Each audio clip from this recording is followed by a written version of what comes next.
The session we're doing today with our friends at the President Institute was not something that we had originally planned to do during the forum, but I think as events have unfolded over the last couple of weeks, we really realized that this would be a great opportunity to think about and talk about and share what leadership needs to look like in the 21st century when we confront these kinds of complex collective action problems. And this is something that our friends at the Presidency Institute and Theory U have done amazing work on over many, many years. We're really excited to partner with them today, together with the Skoll Center for Social Entrepreneurship here in Oxford. So today's session is the first of a two-part series called Leading in Times of Disruption. And today is really going to focus on the sort of the core software. And there'll be both a presentation and then also time for small group conversations, and then we'll come back together towards the end. And at this point, I'm really pleased to turn it over to my colleague, Martin Kalunga-Banda, who is going to be leading today's session. Martin is both a visiting fellow here at the Skoll Center, we're really proud to say, and he is also a faculty at the Presidency Institute. He's a consultant in organization and leadership development. He's a facilitator of innovation. He's a trainer, coach, and author. He's got a long and glorious resume. He has been an advisor to heads of state, including the president of Zambia. Among his several books is a terrific book called Leading Like Madiba, Leadership Lessons from Nelson Mandela. And we've really enjoyed working with Martin, and are pleased to kind of turn it over to him to kick us off today. So welcome everyone, and welcome Martin. Thank you very much. Thank you, Peter, and thank you, Shivani, for the warm introduction to this program. Before I invite my colleague Becky from the Presidency Institute to sort of kick us off in this piece, allow me, Peter, to just embarrass you by acknowledging yesterday when my wife saw you on television. She screamed, "Martin, Martin, come, Peter is on television." So I rushed to the living room.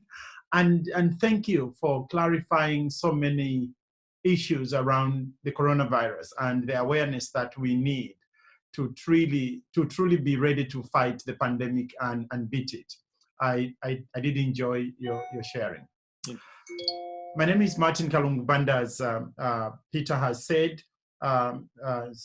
crossing the two institutions, the Skoll Center at the Said Business School as visiting fellow, as well as co-faculty for the Presidency Institute. During the two sessions, my colleague Becky and I will support one another in supporting you think about some of the issues we have been working on and learning from. And Becky, welcome. Thank you, Martin, and Peter. It's really an honor to be part of this week and being part of this this rapid innovation cycle that has occurred around the global forum to make it possible for us all to connect in these very extraordinary times. And I'm part of that prototype that Martin had this session planned, and he said, "Becky, can you come do this with me?" And Martin and I have worked a lot together in all sorts of settings, so I'm very pleased to be able to work with Martin again to make this session possible. So I'll kick off and just give a little bit of an introduction, and then Martin will bring us through some material to help people think about the issue of leadership in disruptive times. And maybe first, just to say, for those of you who don't know, the Presidency Institute, we're an action research institute founded by faculty at MIT. And our work is around advancing research and practice around what we call awareness-based systems change. So this work is based on the work of Otto Scharmer and Theory U, which some of you may be familiar with. This work of Theory U brings together the disciplines of systems thinking, action learning, and mindfulness. And it brings together these disciplines to really look at how we profoundly impact on the systems that are shaping our societies and economies. So today and Wednesday, we'll be introducing some of these concepts and practices. Today is on the bigger question of leading in disruptive times, which, with Peter and the team at Skoll Center, we started discussing doing a program around leadership in times of disruption. We were discussing this last year before we had any idea the reality we would find ourselves in February and March and onward. So the title sort of feels like an understatement at this point, as we face the biggest disruption, certainly in my living memory, and not just to our businesses and organizations, but to every community and society. So how do we respond to this level of disruption as individuals, as organizations, as society? And what is the leadership required? So let's talk about that today and see, we very much want to hear from those of you who have joined to hear your thoughts on that. And with that in mind, we want to kick off with a question to you and hear from you to put this topic in context with the people who are here with us today. So I'm going to post a question here in the chat. And if you don't have your chat open, there's a little button at the bottom of your screen that says chat. If you open that up, you'll see a question here, which is, what is the leadership challenge we currently face in our organizations and society? So we want to invite you to think about that in terms of, it can be on the business or organization level, or it can be on the wider societal level. If you want to post questions in the chat that answer to that question. And we will also invite a few of you to join, to come off mic and join on that. But so the question, what is the leadership challenge we currently face in our organizations and society? If you want to take a minute to reflect on that, and anybody who wants to just pop something in the chat to get us going, that would be very welcome. Martin, you can kick us off. Thank you. Yeah, so Stephanie has kicked us off, and then Tom, Gavin. While people are writing things up, and we will capture these comments and save them. You can also, if you click on the little 3 buttons on the bottom of the chat, you can save it yourself. So if you'd like to also save this. But I would also like to invite maybe a few people to come in verbally. So to raise your hand, if you click on the participants button at the bottom of your screen, you'll see a little hand that you can raise.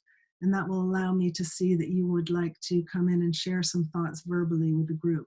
And we'll just take maybe 3 or 4 comments to hear some voices from the room.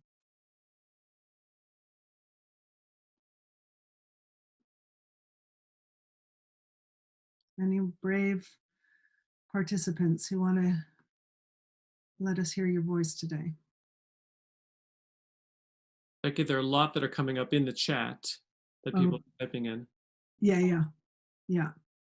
I'm looking up to see if anybody wants to come in verbally so we can hear some voices.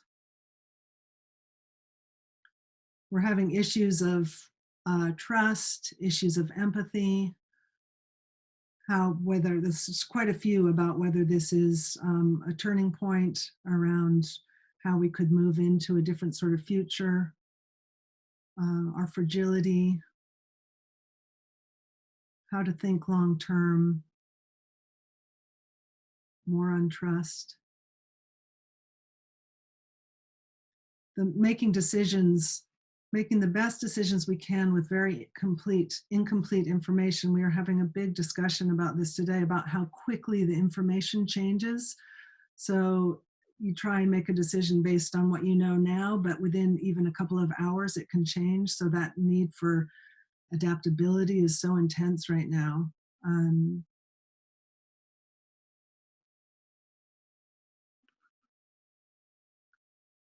Okay, no hands coming up. We have a quiet group. We'll get you going. Well, thank you, everyone. These are, fantastic points and lead very much into some of the material that Martin will be presenting, and we're really interested to look through some of these comments you've made in the chat. So thank you for that. So Martin, would you like to give us some perspective on this? And I'll hand it over to you now. Thank you very much, Becky, and thank you to everyone who has contributed their reflection in the chat box. I got drawn among many others to the one that talks about how to respond to the pandemic in South Africa. I can't help it as an African living in the UK, worrying about the impact this will have on our continent. But I'm hopeful also that as part of the global community, we can rise to the challenge together. Becky and I would like, for this session today, to begin by simply looking at what Peter described as the inner software it takes to respond to a crisis, a disruption such as the one we are facing globally. Allow me to share with you some slides.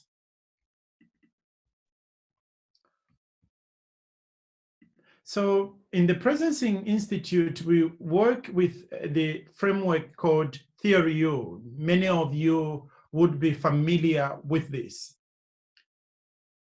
It is an attempt for us to learn from leaders across the world who have led profound change at various levels, at the level of self, organization, or society.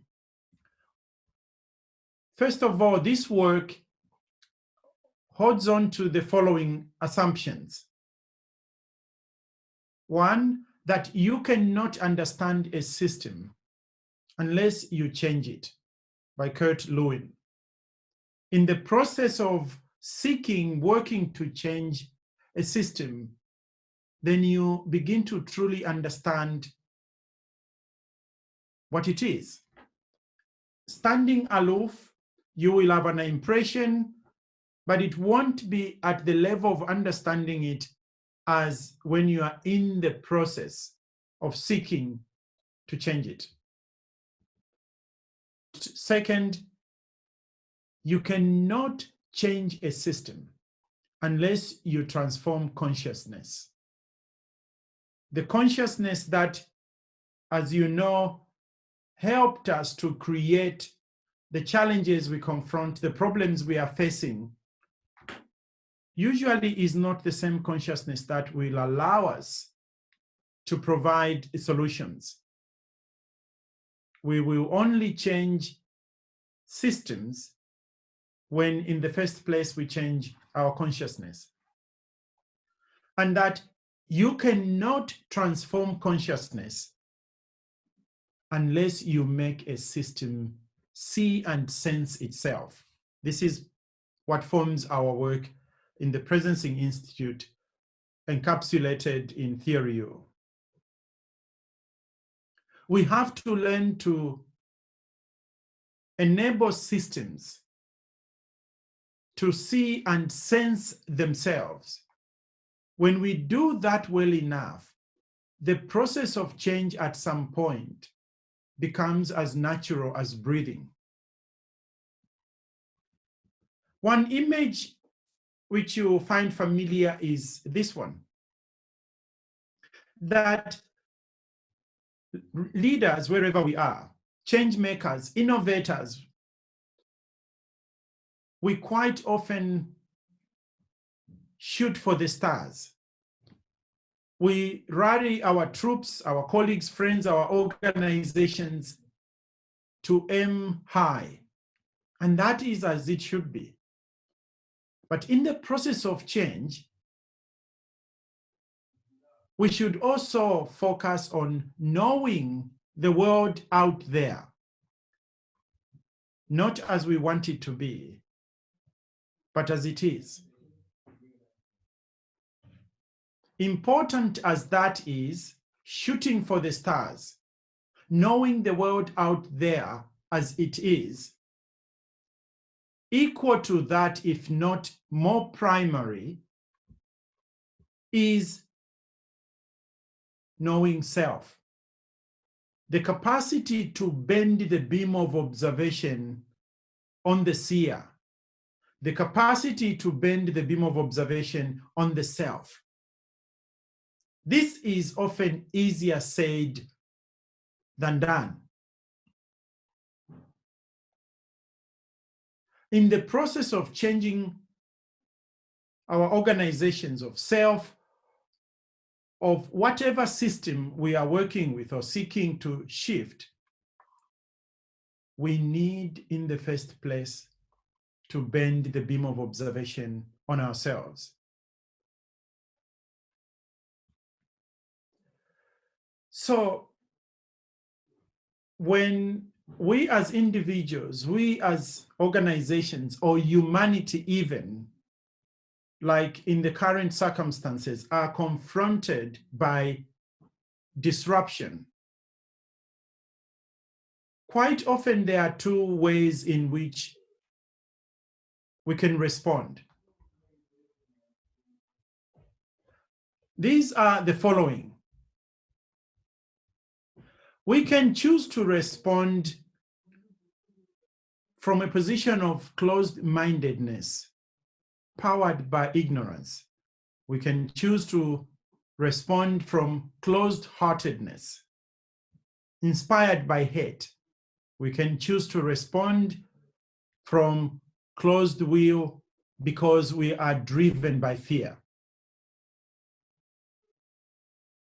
We have a choice to respond from open-mindedness, which is driven by curiosity, the ability to be interested in exploring what we don't know, to ask those questions that will help us to illuminate our own ignorance.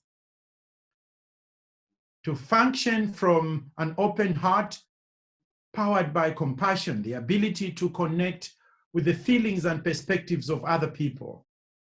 But we could also elect to operate from an open will, leaning into courage, even when everything around us appears overwhelming. What it takes to move on the side of what Becky and I would refer to as presencing is that we intentionally choose here to move from downloading to stopping in order to see with fresh pair of eyes, so that we can see slightly more than we usually do, than the average person sees. But that requires us to stop our usual patterns of responding from habit. We access our open heart and our capacity for compassion when we sense into the system, when we step in the shoes of other people, when we move from the comfort of what we know, where we live, in order to experience life, ways of being of other people, of other places. Courage comes to us when we learn to let go our fear. Not that we should not have fear at all, but if we do not learn to confront fear and choose to make certain decisions regardless of the fear, then we get trapped. As we open the intelligence of the open mind, open heart, and open will, we begin to experience what in this diagram I'm referring to as presencing, the capacity to connect with our deepest source of inspiration, the capacity to gain deeper awareness of who we are and what our work with capital W on this earth is. And as we begin to come out of that deep awareness, we begin to let come new ways of thinking, new ways of being, new practices. We develop then prototypes that allow us to explore new possibilities of organizing, of being, that go to solve the challenges we are confronting. And out of that, working with other people, we begin to co-create new ways of doing things. The opposite of that is when we do not stop downloading. And with that downloading, we move into denial of what is going on. That is what makes us, or now a few people across the world, including some of the leaders of our world, denying things such as the existence of climate change as a result of human footprint. When we sit in the denial phase, whether we are talking about the coronavirus or any other calamity that we confront, we blind ourselves further. Instead of working with an open mind, we work with a closed mind. And instead of sensing into what is going on to understand the systemic forces that hold a given challenge in place, our closed heart desenses us, disconnects us from that which we are supposed to connect with, from other people's perspectives, feelings. From desensing, we move into absensing. With a closed will, we start finding out fear in ourselves and other people. The logical conclusion is blaming others and manipulating information, reality, truth, so that it serves our worldview. When that progresses, it disconnects us from who we truly are. We are no longer one humanity. We are separate entities, are trying to outcompete one another. It's almost thinking of our existence as living in the jungle, where it's survival of the fittest. The end result is destruction. But if we function from a co-creation perspective, we produce different results from when we operate from destruction. Destruction leads to trauma, while co-creation produces the next evolution of who we want to be, and the institutions and organizations around us that we know will serve that. So these are the two choices quite often we are confronted by. We have a choice of electing to function from absencing or from presencing.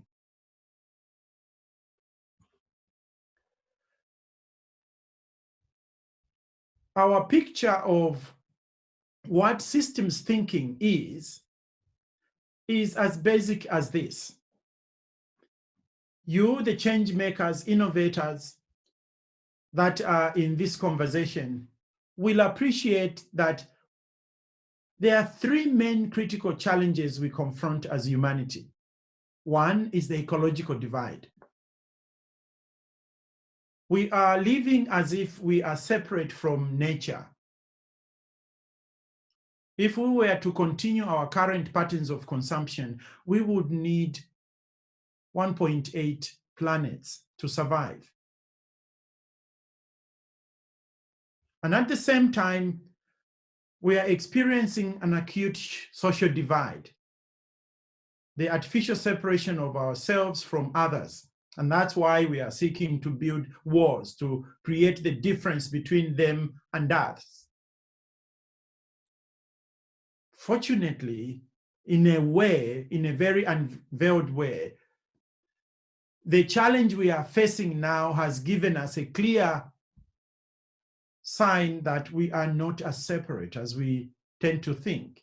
China is not so far away from Europe and the United States, that Africa is not in its own cocoon, it's connected to everything else. We are much more connected than we have probably ever acknowledged.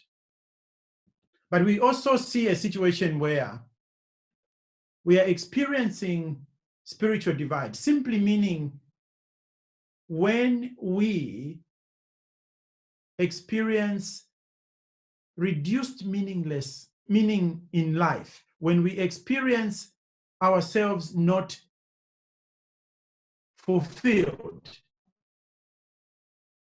it is when we experience separation of self from self, particularly as we go through the lockdown, and myself having a young son who is in sixth form, and having challenges of how do you deal with a world that has just suddenly broken everything he was dreaming of.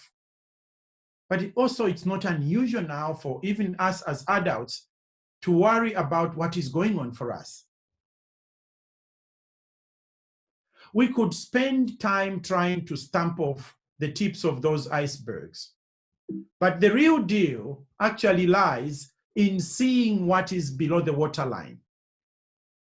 That is when we see the structures. What are the structures that are making us experience ecological divide, social divide, and spiritual divide? But structures don't come by themselves. Structures are created by what is between our ears. Our thinking patterns produce the structures, which also produces the results we want or don't want above the waterline. Our thoughts are generated by our deepest source of inspiration, our fundamental beliefs and values. So in a way, this is an invitation to change makers, to leaders, to see that the ecological divide is not separate from the social divide and the spiritual divide, that at the base, all these things are connected by our fundamental beliefs and values, our thought patterns, and the structures we create. And hopefully, as we journey together, we'll begin to inquire not only on what is above the waterline, but what is below the waterline. Change makers ought to apply themselves to the 90% of the iceberg that doesn't often show. Becky.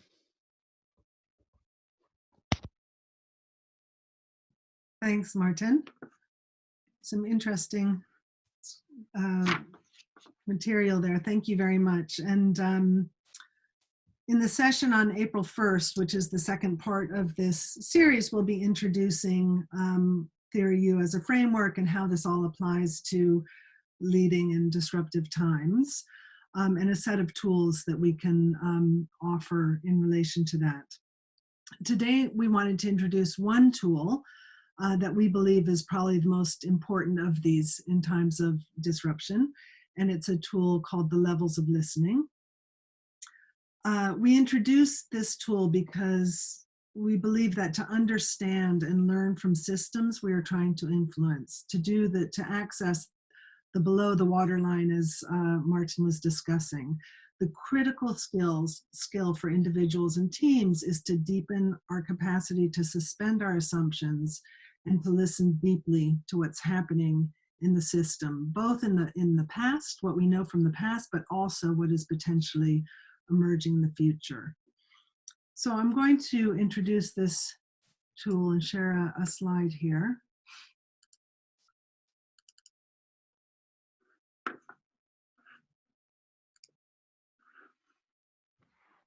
So this slide introduces what we see as 4 levels of listening, which you will see follow the pattern of response that Martin was discussing in terms of how we can respond to disruption. So the first level of listening is what we call downloading. this is what we do automatically as habit. And it's listening in ways that reconfirm our views and opinions, our judgments. This is sort of what comes most easily to us. It's our autopilot. The next level of listening is factual listening. This is a deeper level of listening where we notice differences. So it's not just downloading what we already know or what confirms our beliefs, but allows us to notice differences, and we're open to disconfirming our view and allowing new data in. This is what we're probably doing now very much in relation to the coronavirus, is really listening for what's the next fact, what's the new information, helping us sort of notice the changes in the context we're dealing with. The third level of listening is empathic listening. So this is where we connect emotionally and can see things through another person's eyes. And this is the sort of walking in someone else's shoes approach to listening. And the fourth level of listening is what we call generative listening. So this is where we listen from the whole, from outside, from within, and from the source of change within a system. The kind of listening that's from the detached observer who's able to sense the system in all its potential and complexity, and connecting to that potential for the future. So the first thing to say is that all of these levels are important. So it's very important in an emergency situation to be able to download and to access factual information. And that's critical in a crisis. However, the sort of levels 3 and 4 are often what is least accessed, particularly under what we might call normal times. What's interesting to me is that in crisis situations like the one that we're in now, we actually see a surge of empathic listening. I think all of us, no matter where you are in the globe, have seen this in some way. And we, last week, here in the UK at 8 p.m., everyone went out onto their doorways and cheered for the health workers. And it was an incredibly emotional moment where we connected empathically to what was happening in our context, and we're joined together in that. So it's interesting that if you think back even to just a few weeks ago, we didn't see very much of this. Our societies had become so polarized along political lines that we could hardly hear each other. Blue state, red state, leave, remain, right, left, climate activists, climate deniers. We were very much in a, at best, a level 1 listening. In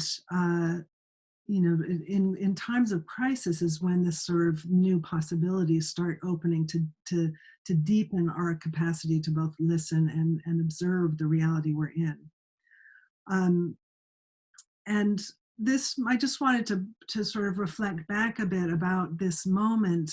It reminds me of, actually, in some ways, of what happened around the time of September 11th, which many of you will remember very vividly, and how the world responded in that moment. And I originally come from the United States, and I remember in that moment that there was a time, and it lasted maybe a day or 2 days, in which the country really considered what was underneath what had happened. And where did this attack come from? Not literally, but where is this level of hatred and anger and violence coming from? And how were we so unaware of what was underlying it? So there was this sort of moment of this level 4 listening and searching for what could generate out of that. Unfortunately, it was really only a matter of days before the world snapped back, and particularly the United States snapped back to level 1, where the language shifted to that. If you remember the language, you're with us or you're against us, the axis of evil, all these sort of polarizing language that shut down our capacity to listen. And this capacity to listen deeply is absolutely critical when we're in the midst of disruption. And in addition to the capacity to deeply listen, it's about the capacity to sustain that listening. So how do we, in this moment of so much fear and trauma and that sort of impulse to go into a defensive mode, how do we stay with the uncertainty to really, really listen to what the potential is in the system that we're experiencing? So that's something that, to leave you with really in the coming days, in the coming weeks. I think, if you sort of take this frame and apply it to what you're observing in the public sphere and in the systems and organizations you're working with, it can be helpful to think about how can we deepen our listening and our engagement. And just one other part of this, just linking it back to what Martin was saying earlier, we talk about the 3 intelligences that allow us to access this deeper level of listening: the open mind, open heart, open will. And these are actually sort of muscles that we can exercise in the context of disruption, to actively open our minds to consider new possibilities, to open our hearts to reach out to people that we might not necessarily feel a lot of empathy towards, and open will to have the courage to really to sustain our openness and to act from where we think is required of us. And I think I'll leave it at that point, Martin. Maybe just one other thing that I would share with you, which is, if you're interested in being part of a space that is exploring the capacity to work and to connect at a level 4 listening and co-creativity, through the Presencing Institute, we launched a community last week called Gaia, which stands for Global Activation of Intention and Action. I'll put the link to it here. And it's been quite a powerful convening it launched on Friday, and we had about 5,000 people joining online from all over the world in multiple languages. Oops, sorry, I just sent that to, good, yes, that went to the group. To connect in terms of what can we learn from the current crisis, and what is the current crisis calling on us to do. How can we make sure, as someone said earlier in the comments, the leadership challenge is about, Stephanie said, to what extent can we continue with our ongoing initiatives when it seems like everything must shift to focus on the crisis? Someone else said about, how do we move into a new reality rather than reverting to a series of responses that weren't necessarily having the kind of impact on systems that we had desired. So with that, we really want to ask you to share your thoughts, and we're going to do that by asking you to break into groups briefly. What we'll do is, I'm just going to put into the chat here,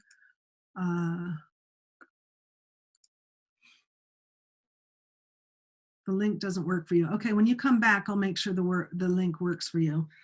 For now, we're going to put you into groups and ask you to look at these questions together.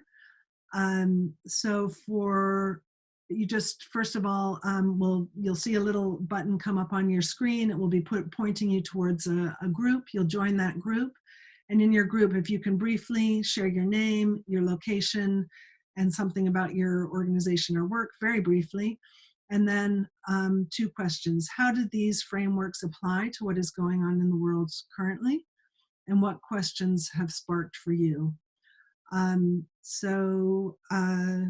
Lydia is going to now put you into groups. You just need to hold and wait until you get into your group.